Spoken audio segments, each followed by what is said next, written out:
let me put this in perspective. Sure. If this develops into Tropical Storm Fay, it will be the quickest we've ever gotten to 6 storms. On the other hand, those 6 storms are the weakest on record.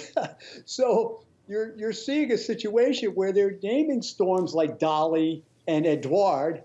You probably never heard of them. They lasted for 12 hours. They named them out in the middle of nowhere.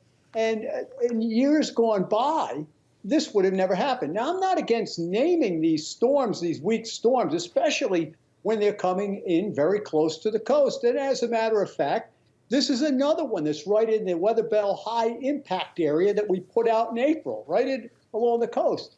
But the fact is that it is distorting the overall history of the pattern. And what I get antsy with is when people say, oh my gosh, this is a sign of this and that. What's a sign storms are getting weaker, that they can't even develop into hurricanes? But believe me, there's going to be a hurricane season this year, and it's going to have some big implications. My meteorology professor at Penn State used to always say the real hurricane season starts August 15th. And I think you're going to see those African waves really rev up and causes problems later. And let's talk to that very point about the hurricane season. It is underway, as you mentioned. Are there predictions for when and where the first hurricane will hit? Well, we have a high probabilities of this. We do more than just pick out how many storms there are going to be, which, by the way, we have to add. Every year we add 5 more than what we think because we know these things are going to get named the way they are. But we think the area between Hatteras and Brownsville, I'm especially worried about. In addition, Brenda, Tropical Storm Brenda in 1960 came up the East Coast and paved the way a couple months later for Donna.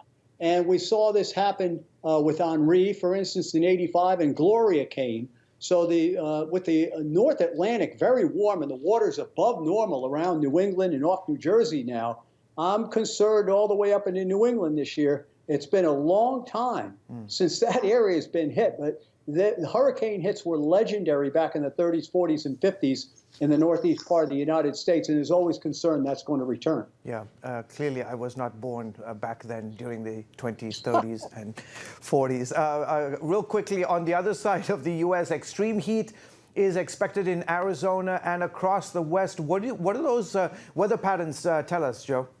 Well, this is, again, this was sort of easy to see coming. I'm not, for those of you who follow us on Weather Bell from spring, we said it's going to turn into a very hot summer this year because of the overall pattern. Has a lot of resemblance, for instance, to 2005, which was a big hurricane season. And this heat is going to expand right into the Midwest and Great Lakes. I mean, those are the areas maybe cracking records. Now, one of the things in the western part of the United States is because we've cleaned the air up so much, there's more incoming radiation, and there's a dry climate, can get very, very warm out there and even hotter than normal. But over the past several years, the reason for the warmth has been more nighttime lows than daytime highs. We can't compare to the 1930s. I know neither of us were born when the daytime highs were getting to what real feels are now. So basically, we're expecting this pattern to lock in the rest of the summer and on into the fall.